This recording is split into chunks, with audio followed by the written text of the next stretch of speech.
जो बच्चे भी 90 नंबर पे 100 पे, अक्सर एवरेज स्टूडेंट यहीं पे फंसा हुआ है, 80 नंबर 90 नंबर 100, अगर वो 140 पार कर जाता है तो सिलेक्शन रेंज में आ जाता है। हो सकता है पेपर हार्ड हो, रैंक की रेंज में भी आ जाए। तो उस 80 नंबर वाले को कैसे निकाल के आप 130 140 पे ले जाओगे?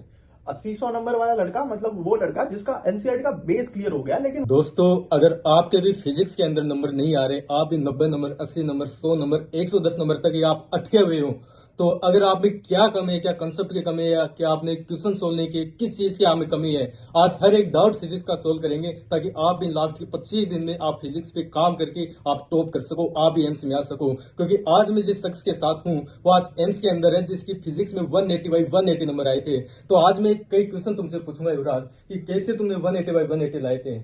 तो आप बताओ, अगर आपके 180 नंबर थे तो मतलब क्या आप सच में शुरू से ब्रिलियंट थे, या फिर मतलब एक एवरेज स्टूडेंट होकर भी आप 180 लिए? नहीं, मतलब इनिशियली जो मॉक टेस्ट होती थी स्कूल में उसमें 140 150 चलता रहता था क्राइटेरिया। मतलब ऐसा सोचा नहीं था कि नहीं 180 के लिए जाएंगे। तो टारगेट तो यही था कि मतलब अटेम्प्ट अच्छा हो, सारे क्वेश्चन ऐसे मतलब पूरे नॉलेज से अटेम्प्ट करें। फिर इतना नहीं सोचा था कि नहीं 180 का टारगेट रख के ही गए थे ऐसे। अच्छा। और ऐसा होता है कि बच्चों को ये लगता है कि यार पहले अपन केमिस्ट्री कर लेते हैं, पहले बायो कर लेते हैं, ये ज्यादा इंपॉर्टेंट है, फिजिक्स छोड़ देते हैं, लास्ट के टाइम देखेंगे 15-20 दिन में पढ़ लेंगे। तो क्या फिजिक्स हो जाएगी उससे? नहीं नहीं, 15-20 दिन में फिजिक्स नहीं हो पाता। 15-20 दिन में कोई भी सब्जेक्ट नहीं हो पाता। 15-20 दिन में सिर्फ रिवीजन होता है लास्ट वाला, और कुछ नहीं होता उसमें 15-20 दिनों में। और इसके अलावा जैसे अभी 25 दिन बाकी है, तो मतलब आपका क्या मतलब ऐसा एज्यूम था कि यार एक दिन में कितने न्यूमेरिकल कर लेने चाहिए फिजिक्स में? अच्छा, मतलब अगर ये आप पूछना चाहते हैं कि मैं होता अभी नीट के लिए तो हाँ। लास्ट के 25-30 दिनों में मैं क्या करता। यस। तो अगर मैं होता तो मेरे पास 3 सब्जेक्ट होते। तो मैं 3 सब्जेक्ट का मार्क्स के हिसाब से डिवीजन करता। बायो का सबसे ज्यादा वेटेज, फिर फिजिक्स और केमिस्ट्री इक्वल। तो 30 दिनों का मैं 10-10 दिन में डिवीजन करता। पहला 10 दिन होता फिर वो कोर बेसिक बिल्डिंग के लिए, दूसरा होता एक्सपांडिंग के लिए, और तीसरा 10 दिन का स्लॉट पूरा रिवीजन के लिए अलॉट करता। और रिवीजन का मतलब ये नहीं है कि मैं थियरी क्लियर करूं, नहीं, वो थियरी क्लियर करने का बेसिस रिवीजन का होता है बायोलॉजी का। फिजिक्स और केमिस्ट्री में न्यूमेरिकल्स ही करने चाहिए, और मोस्टली फिजिक्स में। केमिस्ट्री के लिए तो ऑर्गेनिक इनऑर्गेनिक भी कर सकते हैं हम थियरी के हिसाब से। और पहले 10 दिन हम वो 1 घंटे के लिए पूरा मतलब एक एक सब्जेक्ट को 1 घंटा देके उसकी थियरी रिवाइज कर सकते हैं। बाकी का जो टाइम बचता है उसमें हम पर सब्जेक्ट, मतलब फिजिक्स और केमिस्ट्री का वेटेज कम है तो उसके लिए 100-150 एमसीक्यू। फिर अगर बायो हो गया, बायो के तो एमसीक्यू जल्दी हो जाते हैं, उसके लिए 200 एमसीक्यू। तो उस हिसाब से हम पूरा 10 दिन पहले के 10 दिन डिसाइड कर सकते हैं। फिर दूसरा स्टेज आता है जिसमें हम एमसीक्यू की फ्रीक्वेंसी बढ़ा सकते हैं। फिर लास्ट वाले में हम सिर्फ रिवीजन करना है लास्ट के 10 दिनों में। और रिवीजन ऐसा नहीं कि मतलब बैठ के ऐसा थियरी की किताब पढ़ते जाए, वो रिवीजन नहीं कहलाता, वो कुछ भी नहीं कहलाता। क्योंकि ये चीज पॉसिबल नहीं है फिजिक्स में कि तुम 10 दिन बैठ के थियरी पढ़ के ऐसे बन्ने घुमा के सिर्फ वो तुम आके सारे न्यूमेरिकल्स कर दो। उसके लिए तुम्हें न्यूमेरिकल्स ही करने पड़ेंगे रिवीजन का मतलब फिजिक्स में। मतलब थ्योरी से ज्यादा इंपॉर्टेंट न्यूमेरिकल है? हाँ, न्यूमेरिकल्स का वेटेज बहुत ज्यादा है, थियरी सिर्फ कंसेप्ट क्लियर करने के लिए है। सही बात है। और अगर मैं आपसे पूछूं कि यार कोई क्वेश्चन अगर आपको नहीं आता था, जैसे आप कोई टेस्ट देने गए हो फॉर एग्जाम्पल कोचिंग के अंदर, वहां आपको कोई क्वेश्चन नहीं आ रहा फिजिक्स का, तो फिर आपने उन क्वेश्चंस को कैसे मतलब छोड़ दिया, किया, या घर पे आके वापस उन पे काम करके आपने कोई कंसेप्ट पढ़ा, कैसे किया उसको? तो हाँ, एग्जाम में ऐसा हो सकता है कि तुम एग्जाम देने बैठे हो और कोई क्वेश्चन आए, स्टार्ट में ही तुम्हें वो क्वेश्चन फेस करना पड़े, तो उससे उससे पूरे पिछले पेपर में इम्पैक्ट नहीं आना चाहिए। उसके बजाय हमें वो क्वेश्चन छोड़ देना चाहिए। तो एग्जाम्पल दो कि तुमने वो क्वेश्चन छोड़ दिया, ठीक है, और अगर वो क्वेश्चन उसके बाद तुमने पूरा पेपर अटेम्प्ट करके लास्ट के 15-20 मिनट तुम्हारे बचे, तो उस लास्ट के 15-20 मिनट में तुम वो क्वेश्चन पे वापस जाओ, उसको सॉल्व करने की पूरी कोशिश करो। हो सकता है कि वो क्वेश्चन सॉल्व ना हो तो उसको छोड़ दो, वो ज्यादा करने की जरूरत नहीं, क्योंकि नेगेटिव मार्किंग से तो बचना ही है। अगर ना है तो छोड़ दो, बगैर का -1 लेना, उससे अच्छा छोड़ देना, 0 अच्छा है उससे।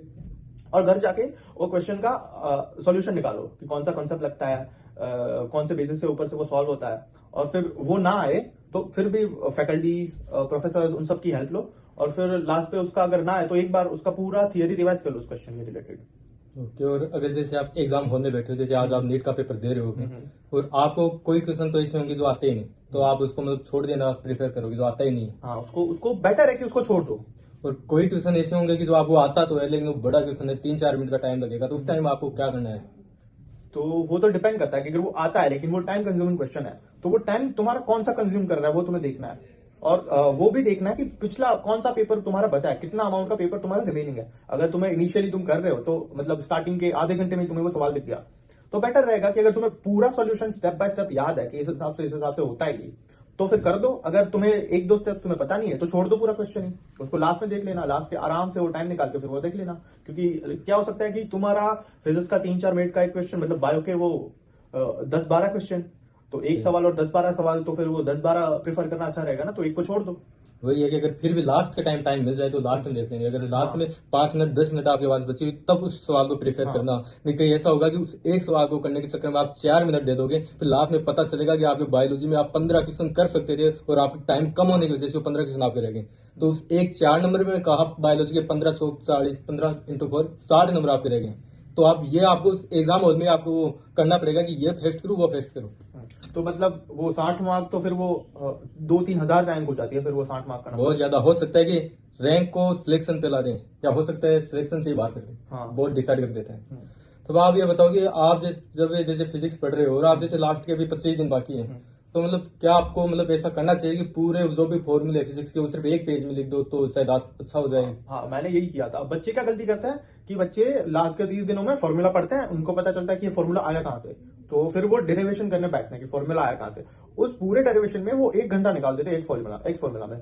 बल्कि लास्ट के 30 दिनों में तुमको हर एक सब्जेक्ट के रिवीजन के लिए 1 घंटा देना चाहिए थियरी के लिए। तो उससे अच्छा बेटर यही रहेगा कि तुम पूरे सारे फॉर्मूलाज हैं जो 2-3 पेज में लिख दो, ज्यादा तो होंगे नहीं, सिर्फ 2-3 पेज के होंगे। तो मतलब रिवीजन के लिए, फिजिक्स के रिवीजन के लिए थियरी बेसिस बहुत ही कम मिलेगा, क्योंकि 3-4 पेज में पूरा रिवीजन हो जाएगा। तुम ज्यादा टाइम से न्यूमेरिकल सॉल्व करने में लगा सकते हो। इसलिए बच्चे अक्सर कमेंट करते हैं कि भैया मतलब हमसे फिजिक्स रिवाइज नहीं हो रही। मैं बोल रहा हूँ कि आप 3-4 पेज में आप फॉर्मूला लिख लो, आप फिजिक्स रिवाइज करने के बाद आप डेली 3 बार रिवाइज कर सकते हो। हाँ, आराम से बस। और एक आप इतना बताओ कि जो बच्चे भी 90 नंबर पे 100 पे, अक्सर एवरेज स्टूडेंट यहीं पे फंसा हुआ है, 80 नंबर 90 नंबर 100, अगर वो 140 पार कर जाता है तो सिलेक्शन रेंज में आ जाता है। हो सकता है पेपर हार्ड हो, रैंक की रेंज में भी आ जाए। तो उस 80 नंबर वाले को कैसे निकाल के आप 130 140 पे ले जाओगे? 80-100 नंबर वाला लड़का, मतलब वो लड़का जिसका एनसीईआरटी का बेस क्लियर हो गया, लेकिन वो बंदा ना वो टॉपिक्स मिक्स नहीं कर पाता। तो उसके लिए क्या करना चाहिए, मतलब उस लड़के की एनसीईआरटी तो पूरी क्लियर है, तो अब उसको मिक्स टॉपिक क्लियर करने चाहिए। उसके लिए वो बाहर के न्यूमेरिकल्स ऐसे सॉल्व कर सकता है ताकि वो 130-140 तक पहुंच पाए आराम से। 2-3 टॉपिक मिक्स करके सवाल बहुत सारे आते हैं नीट में, मतलब वो सारे सवाल होते हैं जो आपकी रैंक डिसाइड करते हैं, जो आपको 130-140 अबव ले जाते हैं, वो होता है। तो उनको वो अलग अलग बाहर के मतलब क्वेश्चन बैंक से वो सब ट्राई करनी चाहिए। इसमें इन्होंने बताया कि क्वेश्चन मिक्स होकर भी आते हैं। जैसे अपन थर्मोडायनेमिक्स पढ़ रहे हैं तो कई बार वो क्वेश्चन ऐसे बनाते हैं कि थर्मोडायनेमिक्स का क्वेश्चन आपको वेक्टर का क्वेश्चन डाल देंगे कि अगर आप वेक्टर सोल्व कर पाओगे तभी थर्मोडायनेमिक्स का क्वेश्चन सोल्व होगा। इसलिए जो बेसिक चीज है जैसे वेक्टर, अगर आप ये नहीं कर पाओगे तो आप उस क्वेश्चन का अगला स्टेप नहीं कर पाओगे। ऐसा है। तो अगर ऐसा भी होता है ना कि बहुत ज्यादा टफ क्वेश्चन दे दे तो आप इस चीज से डरो मत कि टफ क्वेश्चन आ जाएगा। अगर वो सबके लिए हार्ड है, अगर वो मतलब टफ आ गया तो सबके लिए टफ आ गया। अगर वो एक पेपर टफ आया तो वो सारे 15 लाख बच्चों के लिए तो वो पूरा पेपर टफ ही है। उसके हिसाब से फिर वो रैंक का जो नंबर होता है वो नीचे जाता है, सिलेक्शन वाला उस पे वो सेम नहीं रहता, वो भी नीचे जाता है। तो वो भी तो देखो कि अगर पेपर हार्ड आ गया तो तुम्हारा सिलेक्शन कम नंबर पे हो रहा है, वो भी तो बच्चों को सोचना चाहिए। सही बात है। और अगर एक लास्ट क्वेश्चन की नीट के बच्चों के लिए, फिजिक्स के लिए कुछ कहना चाहते हो, लास्ट एक लाइन जो भी कुछ रह गया हो? तो मैं यही कहूंगा कि फिजिक्स की थियरी, मतलब फिजिक्स के न्यूमेरिकल सॉल्व करना, अगर तुम थियरी की प्रिपरेशन कर रहे हो तो अगर उसमें फिजिक्स इन्वॉल्व है तो इसका मतलब ये कि तुम्हें न्यूमेरिकल सॉल्व करना है, तुम्हें फॉर्मूला देखने हैं और याद रखना है। डेरिवेशन के ऊपर नहीं जाना लास्ट के 30 दिनों में, डेरिवेशन के ऊपर तुम्हें जाना था 2 साल पहले। ठीक है, तो अभी डेरिवेशन के ऊपर मत जाओ, अभी लास्ट के टाइम के ऊपर फोकस करो, फिर सारे थियरी और न्यूमेरिकल्स करते जाओ, आराम से हो जाएगा। इतना कोई टफ नहीं है, छोटा सा ही सब्जेक्ट है।